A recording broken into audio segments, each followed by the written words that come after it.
Hey detectives, welcome to the crew. I'm Sea Lord Janda, and this is my Let's Play of Disco Elysium. In the last episode, we finally got our gun back. Things are looking up a little now, and we're gonna go and confiscate some drugs from Cuno's dad now. Let's go.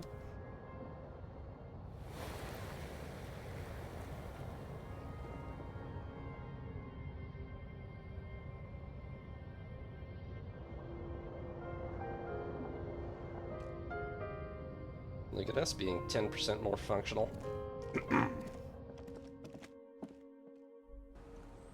Morning, Kim. Yes?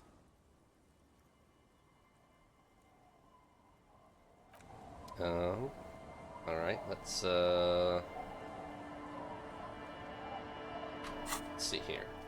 No, we should talk to Hardy. We should deal with Kuno's dad.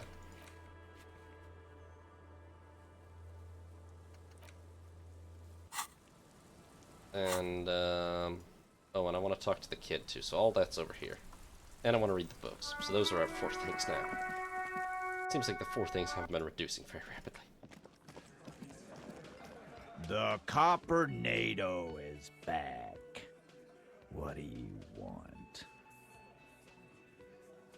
Well, there's an old catatonic lady in the old fish market on the other side of the bay. She needs help. What's that, Copper? You want us to help little old ladies now? You're local law enforcement, aren't you? Helping troubled civilians should fall under your jurisdiction. Yeah? Yeah. We'll send someone out. Who is? Wait. It's the pigs, isn't it? Yep. God. Poor lady. Don't worry. We'll handle this. I think she got some family in Cuno or something. Bastards left her alone when she got sick. We've been getting complaints. But, Hey, wasn't Everard's B team looking for her the other day? They said something about her, I don't know, finding something? Yeah, I think you're right, Gene. She have something of yours, Pig? yeah, she had my gun. You're fucking with me. Your gun. Might as well be honest at this point. She had your fucking gun? Yep. Sure did, boss. Heard him loud and clear. The pigs lost his gun to the pigs. Well, at least I can see you got it back. If you have any questions. Too stunned to even drink his beer. What's her name? I mean, her real name. Auntie LaPlante, we always called her. Something LaPlante. Marianne, amigo. No, it was not Marianne Amigo LaPlante. Damn it. It was Marianne LaPlante. Anything else you wanted to know? Who was she? Was like before. Just an old lady. Her kids moved away years ago. Never come to visit. Never took her calls. She gets out every now and then. She did right by lots of us when we were kids. Always was a little off. But still. Us kids? That must have been ages ago. She was better then. I didn't realize she was The so children old. kept her together. How'd she get like this? Get wanted to be a cop, you mean? Well, shit. I don't actually know. Anyone know why she started acting like a pig? No fucking clue. It's gotta be the crazy. Who'd want to be a pig? I don't know, somebody who wanted to set the world right before it ends? Ever think of that? No, I didn't. Because I'm not fucking stupid, Polizonte. Okay, fair enough. Yeah, Cop. That's some pretty fucking weird shit to say. The pigs, level weird. But whatever gets you through the day. Where the hell did she get the sirens and everything? Dunno. She lives by the water. Shit washes up all the time on the beach. Police paraphernalia doesn't just wash up on the coast, people. It's not like we dump it at night. She bought it, collected it. Alright, thanks for helping out, Titus. No problem, old cop man. We take care of our mentally ill here in Martinez. Ain't that right, boys? Sure enough, we're the real heroes on these streets. Okay. Well done, Titus.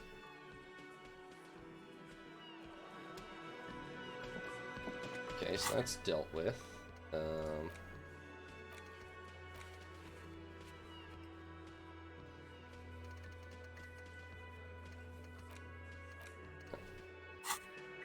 Saturday now, huh? Okay. That's dealt with. Now let's go talk to this kid real quick.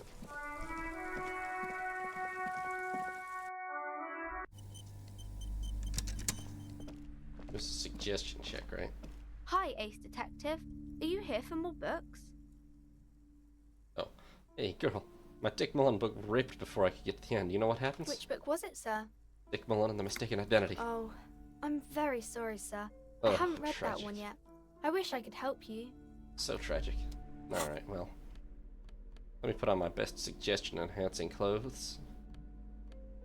So that I can be suggestive to this child. Oh boy.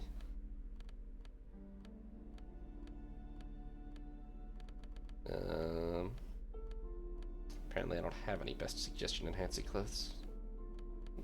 Well, that was -1. Because of racism, I think. That's esprit de corps, so yeah, navy coat. Wow, that is really signal blue, huh? This navy went in for a very light blue. Hi, Ace Detective. Are you here for more... Yes, but hold on, let me... Hi, Ace Detective. Are you here for... Because you know each other. She's been talking to you so openly because you've talked before. Hang on. Have we, met before? Yes, I used to stand out there all the time, before Mother told me to focus on my homework. You've been running around all week without your shirt on, sir, telling people about being a star or something. I don't really understand who those stars are. Oh god. Did I talk to you? Of course, you've stopped by a few times. You certainly look better than the last time I saw you. Well, thanks, I'm trying. Yeah, I can see. You don't have party eyes anymore. Oh, Party eyes. Yes, of course. That makes sense. I was doing some big-time drugs, huh? Party eyes? You know, like a cat in the dark, all big and Yeah. wide-eyed. It certainly looks odd on a man. The swiveling eyes of a loony drug addict. That is what she Yeah. meant. You were probably gurning too.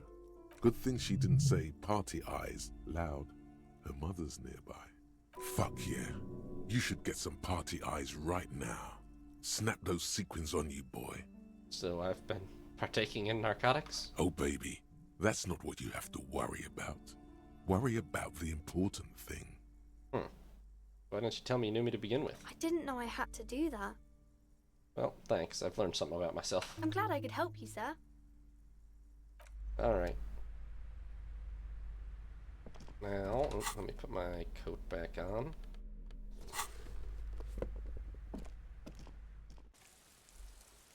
Now let's go deal with Cuno's dad. Oh, we have to go around for that, don't we?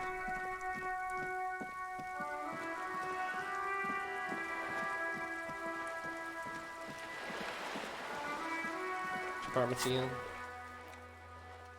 Flat number 12.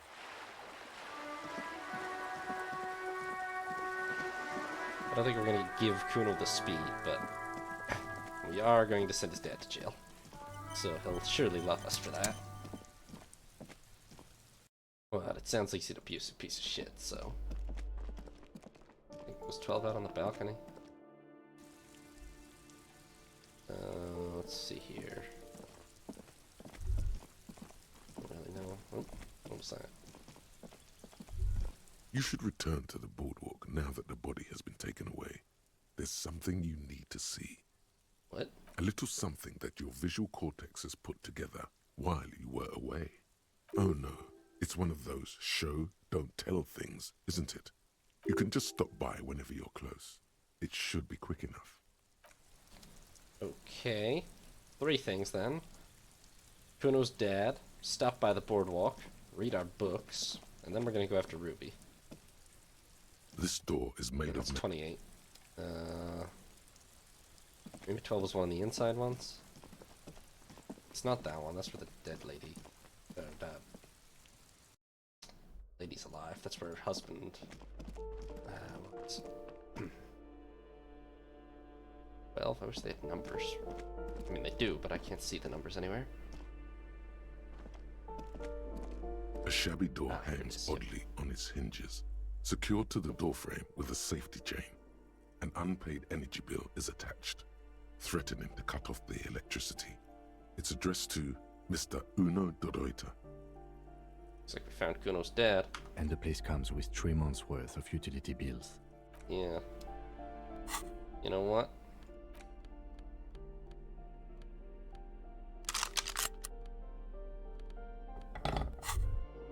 Holding the gun feels natural and satisfying.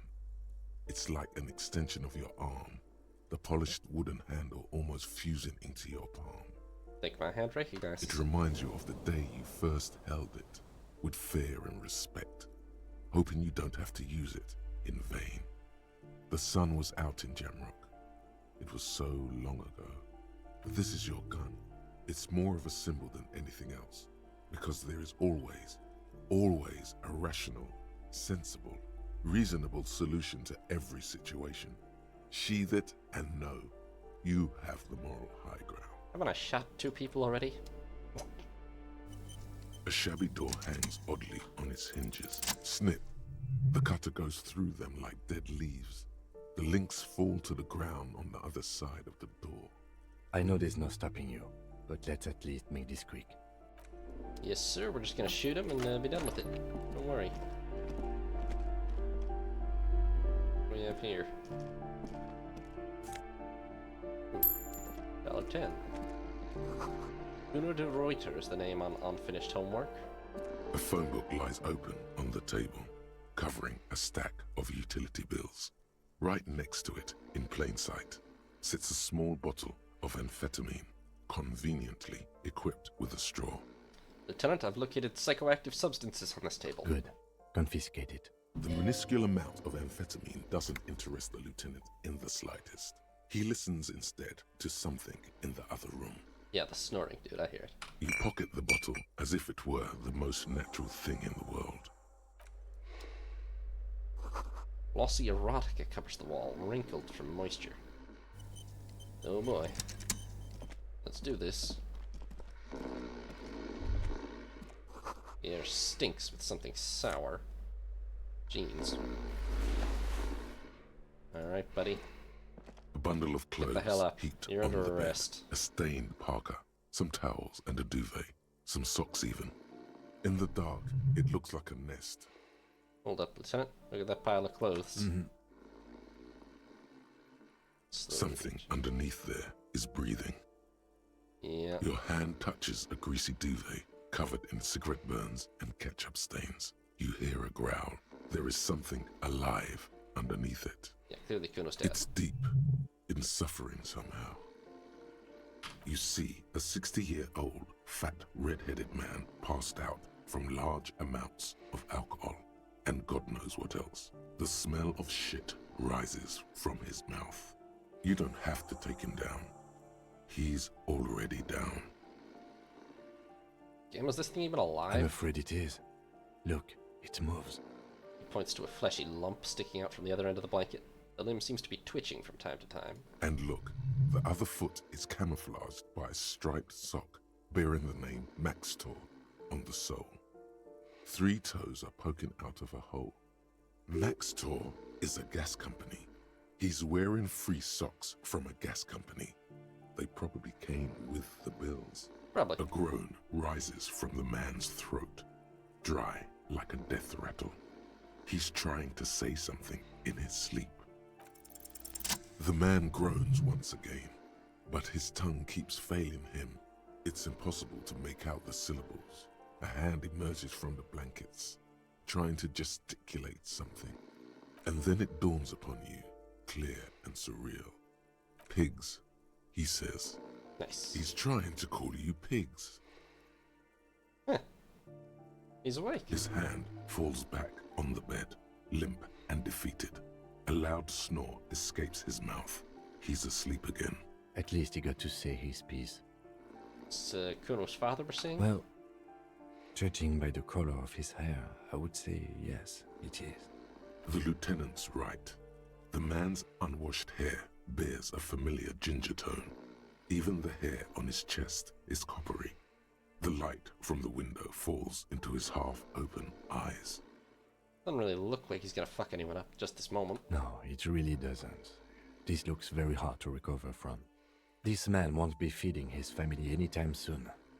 Not that he was, but... At least he won't be beating his son. A pair of half-open bug eyes is staring back at you from the dark, empty, and frozen. It's clear that the person behind them is not awake. What the hell happened to his eyes? Can't you tell? It happens to exceptionally committed substance abusers. They fall asleep with their eyelids still open. Not a pretty sight. He'll probably sleep it off. I've done it before. Suddenly the man starts growling. 3 words manage to escape his mouth along with a strong stench of alcohol. Look, he's trying to communicate. Should we help him somehow? What is there to do? We could turn him on his side so he doesn't choke on his own vomit, but he's already on his side. Excellent form. We could take him to Remedy or Saint Baptiste, but he doesn't have money for medical services. The almshouse would turn him down. They don't do charity for people who are trying to kill themselves. Besides, he'll be dead in a few. The lieutenant stops, listening to him. Years, months, weeks. Perhaps as much The as pile years, of but not blankets much. grunts miserably. Hey, old man, I took your fucking amphetamine. Silence. Only heat emanates from the sleeping body. No, I was expecting more of a fight. The aging alcohol. It's not even worth arresting him.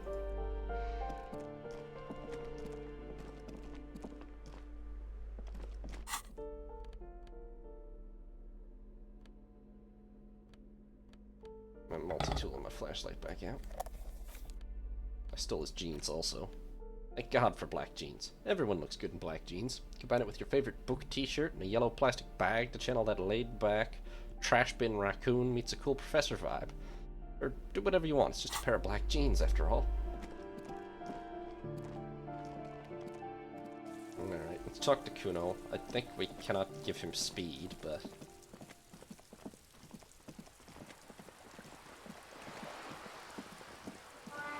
let's see what he has to say.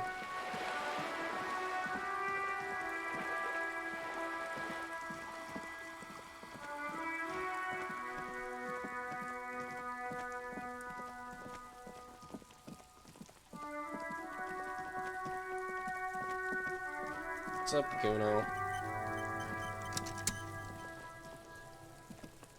Cuno saw you wield that can.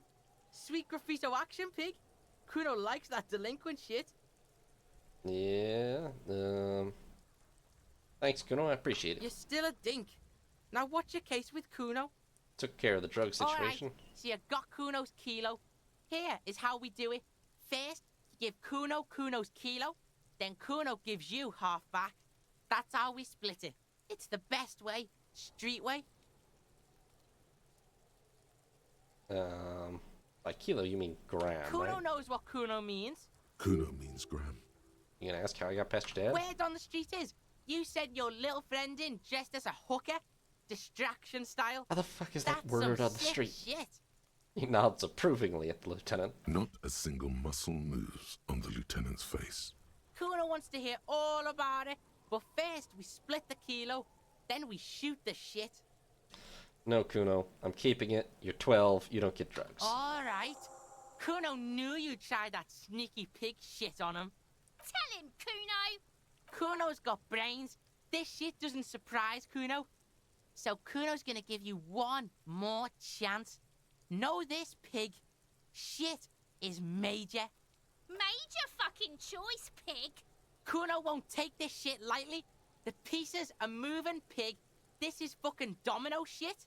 It's hard to see how not giving a boy a bag of amphetamine would cause some catastrophic cascade response. Yeah. Tick, tick, tick, tick. Decision time. What's it gonna be? You gonna fuck the Cuno? Yeah, no, this is staying with me, Cuno. Alright. You fucked the Cuno. Everybody, Cuno got fucked by his pocket pig. Just when we getting our business on, the pig throws it all away. I told you he can't be trusted! I told you. I told you he'd steal the shit! Relax, see? We got plenty of kilo. Kilo underground, in the tree. This ain't about that. He turns to you. This is about you and Cuno. You mismanaged this shit. Now everything is fucked between us. How are you gonna make this up to the Cuno, huh? There is genuine disappointment below the act, sire. In truth, Cuno doesn't really believe there's anything you can do to make up for this. The damage is irreparable. A lot of unpaid utility bills in there. Fuck right there were. Fucking 3 years or some shit. You can guess. Let me guess. Kuno's dad doesn't give a shit about them. Yeah, that's right. Kuno's dad doesn't give a shit about that electricity and light shit. Just wants to pound on people and drink. Think you gotta find somewhere else, Cuno. That's right. It's a shithole. Kuno's gonna move underground. Leroy shit. Ancient shit. Kuno's gonna live in a fucking catacomb. Yeah, in a tomb, Cuno. Little one seems overjoyed at the prospect. There's a textbook with your name on it in there. Yeah, so fucking what? It says Cuno, not Cuno. Cuno de Reuter. Fuck are you talking to Kuno about that kiddie shit? I like it. He's trying to fuck you again. Fuck out of here. Kuno knows it's fucking lame. That's why Kuno changed it. Kuno can change his name into anything. Gonna change my name into... Why? Don't change your name into that, Cuno. Thanks, Kuno S. Even she's not on board with it. Kuno, met your dad. Yeah?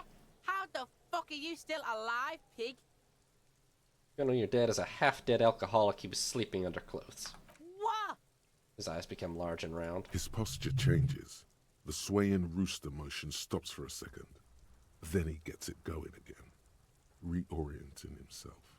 Fuck right. Kuno's dad was sleeping like a bum. Kuno told ya. Kuno's dad doesn't give a shit about anything. Fucking breaking and entering shit. That's nothing to Kuno's dad. You got lucky, pig. Kuno knew this. Kuno's fucking violent fiend dad's been drinking hard lately. Kuno knew you have a way in. Narrow window. Kuno window. Kuno window? Whatever scary thing he might have been, he's nothing Yeah. now. Kuno's dad is fucking nothing. Fucking coma shit, stroke shit. Kuno's dad is so fucking violent. He's had a stroke many times. Shit. Kuno's gonna have one too. Gonna be just like Kuno's dad. Speed shit, crime shit, fucking on the bed. Kuno's gonna go out like Kuno's dad. Revachol West style. Or you could not. Stop saying all this sad shit, Cuno. See, you're even bumming out Kuno S, Kuno, and she sucks. The whisper becomes smaller There's a than touch usual. of grief in there. Fuck are you talking, sad? Kuno's got hard shit, death shit, nothing shit. You don't need to turn into that, Kuno. Get your fucking nun-ass out of here before Kuno fucks it dead. You think 'cause you took Kuno's speed, Kuno's gonna sub like a turn into... Kuno ain't turning into shit. Kuno is that shit. If he doesn't stop soon, he's going to collapse from exhaustion. He's red all over. Cuno won! Oh, you won, Cuno! Relief is palpable. The little hat jumps around, up and down behind the fence. Looked around, it's not an easy life you got going on in The there. fuck do you know about Kuno's life? Kuno's got plans. Get the fuck out of here. Yeah, we got plans! 6 meters underground, below piping from before the war. The collapsed remains of the Martinez storm drain system. There are 2 stolen flashlights with piles of batteries next to them, beside 2 bedrolls, in the dark and opening into the lower tunnels. Damn, they actually do have plants. Alright, well. I was right not to give you the drugs, Kuno. That Let's didn't end this. change shit, pig. That only made things worse. Fucking social worker shit. It doesn't work, pig. It doesn't work, Cuno. Only our shit works. She must repeat it. Use every chance to confirm that version of reality. Alright. Kuno doesn't fucking care. Maybe we should have given him the drugs, but I can really not see that I don't feel that's a good idea.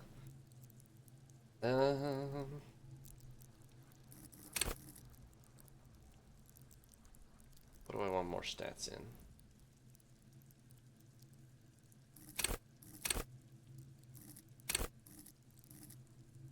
Actually pretty good at a lot of stuff.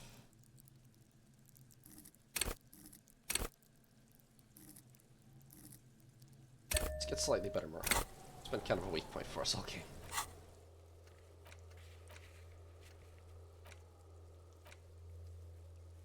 Alright. Let's read these books. Still have 3 of them we never read. Greatest Innocence. This dusty tome brings knowledge on the history of innocences. It's written by one Paulo Salamo Lopez de Fuego, a Mexican fascist who tries to reach a conclusion on which of the innocences is the The coolest Greatest in the world. Innocence by João Paulo Salomão Lopes de Fuego. The book is large and heavy. Alright, crank it Browsing open. through the various chapters, you try your best to understand the ceaseless overflow, the sprawl of names, dates, places, events historical. Most of it ends up as a twisted mass of facts inside your brain. Sounds right. You can do it. It'll be worth it. There's something here. Your educational survey is done. Did you catch any of that? No. Oh well, it's pop quiz time. Let's see what you've learned. This might take a few minutes. You ready? Sure, why not? That's the spirit. Here we go. Question 1. Who was the first innocence? Oh yeah, this is what I was made for. I'm not sure I actually absorbed anything from what I just met. Give me all the hints you A got. pop quiz is a short examination designed to test your knowledge without I know any what a prior pop quiz warning is. That's or not- announcement. Such exams allow the teacher to assess how thoroughly the students have retained the material at hand. Voila. Now blast that first innocence. Thanks for nothing. Dolores Day. Dolores. Was it? I thought Dolores was like the most recent innocence. Incorrect. Yeah. Dolores Day That's what I was the thought. innocence of humanism, internationalism, and the welfare state. She codified parliamentary democracy and created modern institutions. Among these, the moral intern, she was powerful and beautiful on all her icons. Her colors are silver, white, and apricot. And when you think her name, Dolores, stomach acid rises to the back of your throat, and it hurts. You see a flash silver, a wreath, an airport bag, and blonde hair. You don't know why. Another choice, perhaps?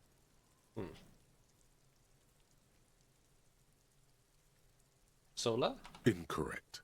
Sola was anointed during the previous century and even lived to see the current one.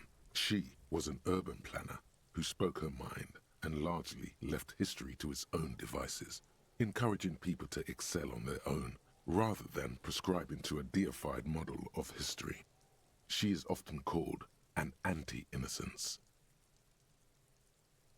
Sola resigned after an assassination attempt by a Yugo nationalist who blamed her for not taking the side of the left during the turn-of-the-century revolutions. Innocences don't usually resign. Care to try again? The Paracarness. Correct. Nothing much is known about him.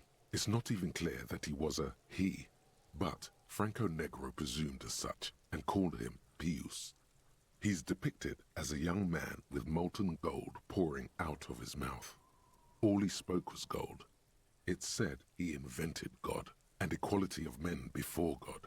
He also introduced the gold standard as a way for measuring people's love for Aurum. As the first innocence, he declared that there should be more of those like him. It is presumed his disciples were the beginning of the Holy Party, the founding party.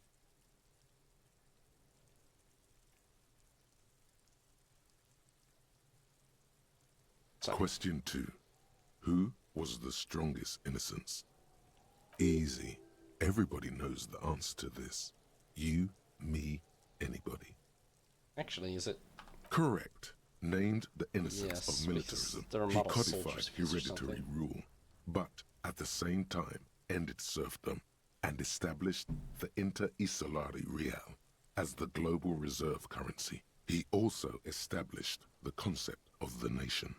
See. Franco Negro attempted to solve the rising tensions between the aristocracy and bourgeoisie by building a unified society in which every man has a place and a mission, but at the same time may rise to nobility provided on the strength of his virtue. Question 3. Who was the false innocence? Got it under control. No problem. Solid on this one. It's widespread historical information. Could you give me a frickin' hint then? Yes, there exists a group called the Founding Party, known as the Holy Party, during the time of the Pericarnacian. This, the world's oldest international organization, spends its time in search of either the re-emergence of the innocents or new members.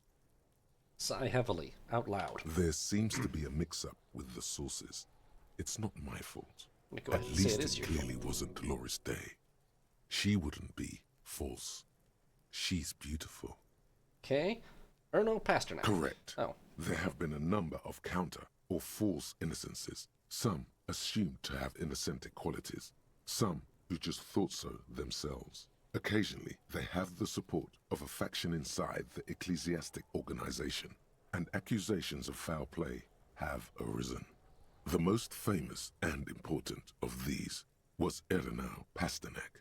He was into torture, despotism, hymns, cannons, and world conquest, but got defeated and humiliated by Stepan the Despicable of Kedra.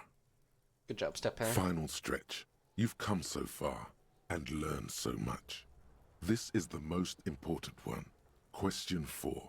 Who was the greatest innocence? The most important of them all. The most precious to humankind. I've got it. Honest. I mean, I think the answer is Dolores Day. Well, it's not Franco Negro or Erno Pasternak, so... Correct. The Mesk might see Franco Negro as the father of nations, but as of this century, there's been a great shift in attitude.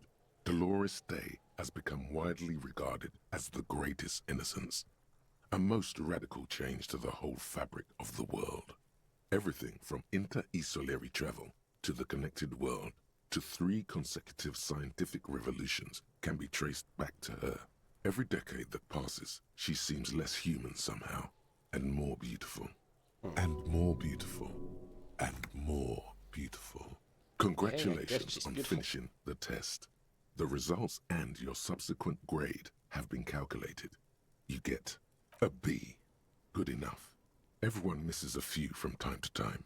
You would have done better if you just dialed the Dolores Day down a bit. Damn you, you arrogant book. What's going on with you? This thing's so smart, goddamn. Okay. The lieutenant stares at you, his visage You are unflinching. shouting at an inanimate object, like a real weirdo. No wonder you seem to have trouble with the right answers. Okay. One history book. Helmdaler Man, the man from Helmdal. A classic. On the frontispiece, an anatomically unrealistic muscle man is reaching into a mountain stream, yearning to touch his glimmering mirror image. His eyes are full of childlike wonder. On the blood-soaked snow right next to him lie 2 giant Zweihanders. The cover of this tattered paperback features the man from Helmdal, standing atop a pile of bloody corpses. His 2 Zweihanders are crossed over his massive chest in a dramatic X, their blades dripping with gore. Dual-wield Zweihanders, huh? By literal definition, that's impossible. Hell yeah. Behind him rise the harsh, snow-capped peaks of his native Northlands.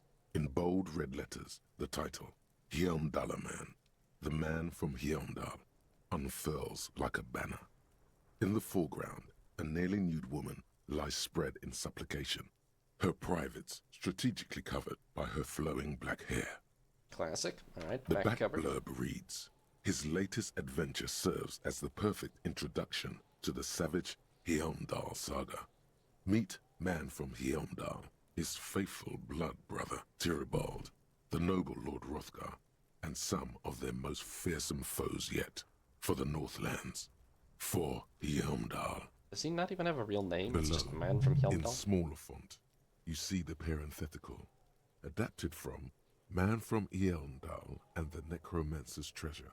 Man from Helmdal, Lord of Hrothgar, and Man from Helmdal, the Curse of Nacht Hera. A brazen attempt to bilk fans for more money by splicing together old stories under a new title. Well, where there's demand, there's supply. No. Well, I don't necessarily hate... conceptually hate it. It just depends how well the fan base, like how well that's advertised to the fan base. Sorry. Publishers must not have a very strong view of their readership. Huh? Their main concern is the continuation of the franchise, not making literary history. Clearly. Alright. The story opens in media res. The man from Heimdall and his band of northern reavers are in the bowels of an ancient temple, surrounded by an army of gibbering whites, led by the deathless necromancer. One by one, the brave Northmen fall to the relentless crush of undead, only to join their number as reanimated corpses. By nightfall, only the man from Heimdall and his blood brother, noble Tyribald, are left standing against the dead horde. It is an honor to die by your side, brother, Tyribald cries, as his battle axe beheads one of their reanimated comrades. Well, they're really in trouble now, huh? 9, Tyribald. The man from Heimdall bellows over the army of flesh and bone. Have courage, for the Northlands. For Heimdall. He leaps to the mezzanine to face the black-eyed figure, and like a mad ice bear, whirling twin Zweihanders, Sturm and Drang, he plows through the ranks of the deathless, surrounding the necromancer. The writer has never held a sword in their life, let alone two two-handed swords at the same time. Very clear, yeah. It is physically impossible for a human being to effectively dual-wield Zweihander swords in any kind of real-life combat situation. Absolutely true, yes. And with deadly finesse, his twin blades scissor the necromancer's head from its body. The undead legions collapse like ragdolls as the dark magic leaves them, and the two Northmen stand alone in their cursed temple, where the bodies of their lost brothers litter the floors. Skip ahead. A few chapters later, the man from Heimdall and Tyribald are in a completely different setting, high above an arid desert, riding a pair of griffins that always seem to appear at narratively convenient moments. This book makes a mockery of the very idea of good plotting, though something tells you coherence was never the point. The Northmen find themselves in the court of a powerful southern king, Lord Hrothgar. The old king beseeches the man from Heimdall to rid his kingdom of the Nachtherra, a subterranean clan of blind wizards who traded their souls for demonic powers. I see. The man from Heimdall extracts a high price from the desperate king. He asks land for the homeless desert pygmies living exiled in the kingdom's borderlands. Hrothgar offers the hand of his eldest daughter instead, but the son of winter does not budge. Why is he doing that? What do you mean? Why is he doing all this? Because the flame of justice burns bright within his chest. Because, above all, he's driven to bring honor to the name of his beloved Heimdall. Because his noble Cutlan blood lusts for glory and conquest. It cannot be denied. Oh, is that all? What do you mean, is that all? Anything else to his character? He is the man from Heimdall, forged in the fury of battle. Death was his sire, and blood his dam. He had but 14 winters when he left his frigid homelands in Cutla to seek glory and honor. That is his character. Yeah, that sounds He right. doesn't even have a real name. He literally What doesn't. is inside this man? Or is muscle and bone all he is? Pretty sure it's just muscle. Hey, nothing wrong with muscle and bone. The point is, why should you care about this character? Does he have any inner conflicts? Unspoken motivation? A tragic flaw, perhaps? Doubtful, but is there tension inside him? He is the wildest man alive. The only mortal strong enough to wield the twin Zweihanders, Sturm and Drang, whose names mean storm and... Yeah, I get it, but should I care? What are you, a book critic? I might be. Enough. You're ruining the pacing of the story. Now where did you leave off? Ah yes. What pacing? You skip past a section detailing an elaborate banquet with many toasts, as well as the long and perilous journey from Hrothgar's keep to the ancient forest of Yesdar, where our heroes infiltrate the Nachtherra's dire hall. In the center of the great hall, stands a blood altar, on which a pair of Nectera are disemboweling a shrieking peasant, an unholy rite that empowers the Nectera forbidden magic. As the vile ceremony ends, the sound of steel unsheathing draws the Nectera's attention to a pair of cloaked figures standing in the doorway. Swiftly, the visitors toss off their cloaks and unsheathe glimmering northern steel. It's the man from Heimdall and his valiant blood brother, Tyribald. I mean, yeah, obviously. In an instant, the Nectera summon a horde of gibbering orcanoids who rush our heroes. The hall fills with the clang of blades and the screams of the dying as the floor goes slick with steaming orcanoid viscera. Oh, for fuck's sake. When the din of battle settles, only the man from Heimdall and Tyribald remain standing. Exhausted and dripping with the entrails of their foes, the two Northmen confront the foul Nectera. The man from Heimdall's soda-like blue eyes fill with indescribable fury. For the Northlands, he cries, rushing headlong into a desperate melee.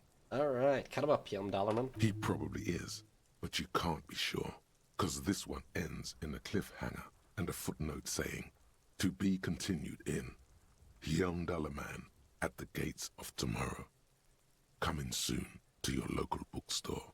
Oh boy. Considering the sheer amount of different Heimdallerman books out there, it's very unlikely you're ever gonna find the sequel.